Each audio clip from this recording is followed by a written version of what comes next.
It's time for part 3, 4, another part of the kitchen tour. This time it is grains, pulses, pasta, that kind of stuff. And we've also got Leo's little cupboard because, not to say that the rest of the kitchen is my domain and he just gets this tiny little shelf, but that kind of is like how it works. So, yeah. So we'll start off with lentils. We've got the gungo peas that we picked up in our last grocery haul. They haven't been opened yet because I've run out of jars, and I'm going to use up some of the other stuff first. We've got the marrow fat peas, which were in the same grocery haul, but those have been used. I've been using those in dal because peas in dal really, really work. We've got French lentils. These are surprisingly hard to find in Edinburgh, so we do tend to bring them back with us when we go to Paris, which is a strange thing to bring back with us, but they're a more firm lentil. They make good pate, they're good in salads. I do put them in dal still.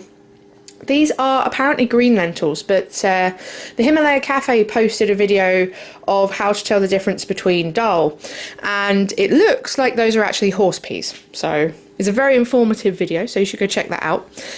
We've got chickpeas because hummus, curries. Chickpeas are just a good all-rounder. I do like having them dry because it means I can do more with them. These are yellow split peas, which also go in dal. I quite like these because it gives it a nice kind of buttery yellow dal colour. They're really lovely. And last of all in this lot is some black beans. Now, I haven't had much luck with these. I don't think I've been soaking them or cooking them long enough, so I do need to kind of experiment with them a little bit more. Next up, we've got the rice type items. We've got sushi rice.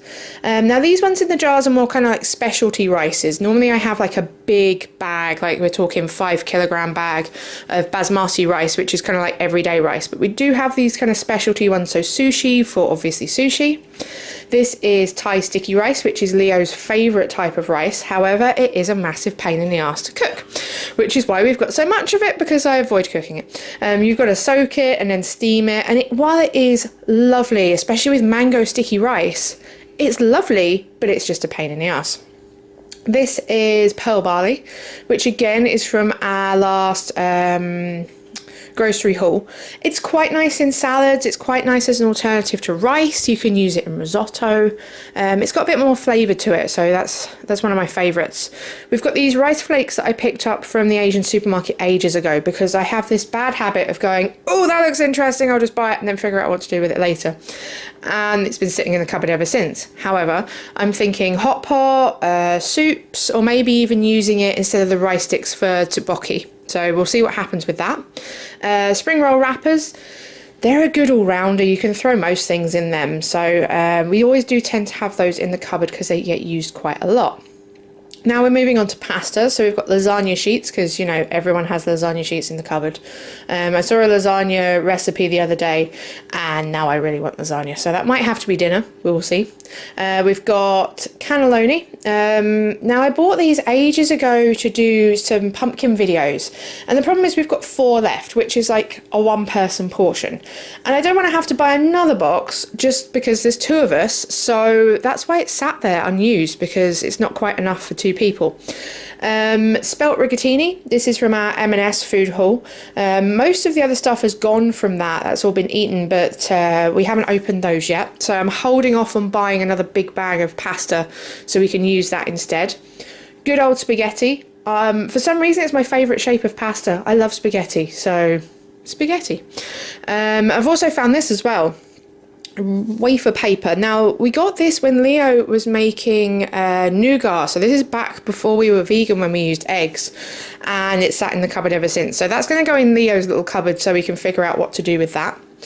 Now we've got the flours. So we have got glutinous rice flour. So this is used for making kimchi. I've also used it in like a mochi cake.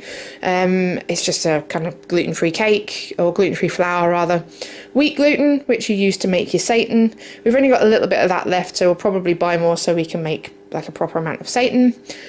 Strong white flour for making bread. I normally mix that with chapati flour, but so that it's like half white, half kind of wholemeal.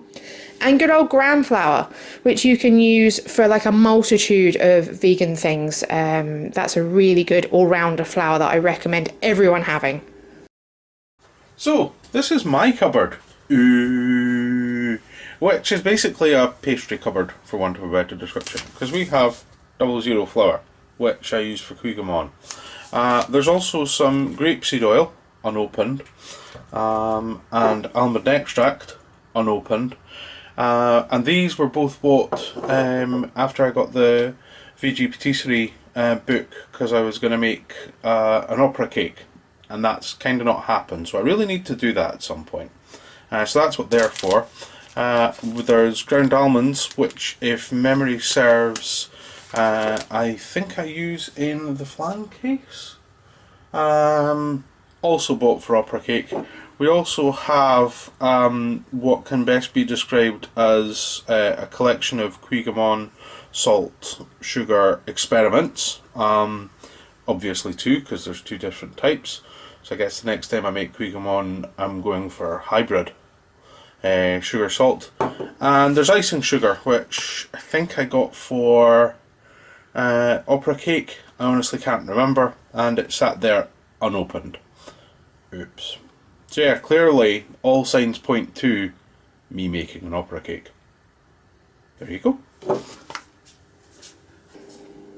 And the last thing I found in Leo's cupboard is this chestnut paste that we picked up from the Asian supermarket. So I've kind of told Leo that he also has to make Mont Blanc, because I love chestnuts and I love Mont Blancs. So making a vegan version of that, yeah, that's on Leo's to-do list now. So if you do want to see how Leo makes his Cuigamon, that is on Patreon. So if you head on over there, that comes with a video and a PDF recipe. Other than that, don't forget to subscribe, and we will see you next time.